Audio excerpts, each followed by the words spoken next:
রিয়াদ ভাই, কতটা বিশেষ এই অর্জন? আপনি লম্বা সময় তাকে দেখছেন, family member, friend, colleague, how special it was? Very special. To be honest, I think it's a great achievement for him and for Bangladesh cricket as well.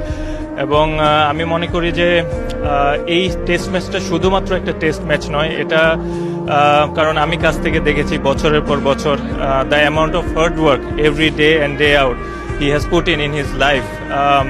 So much discipline work in his life. So it's incredible to see that he has achieved this milestone. আর প্রত্যেকে একটাই কথা বলে যে বাংলাদেশের সামনে যত cricketer আসবে, প্রত্যেক ক্রিকেটারই যে মানুষ হিসেবে বা ক্রিকেটারের যে নিয়ম নীতি এথিক্স সবকিছুতে একজন মুশফিককে ফলো করা উচিত। কি মনে হয় আপনার? অবশ্যই, এটাতে কোনো ডাউট নেই। আমার কাছে মনে হয় যে অনুকরণীয় থেকে শুরু করে discipline, eagerness, dedication, each and every box has been ticked for him এবং I wish him all the best. আর তার সাফল্য রহস্যটা কি মনে হয় আপনার? Discipline life, discipline of everything. Thank you so much Riyad ভাই, বেস্ট অফ লাক।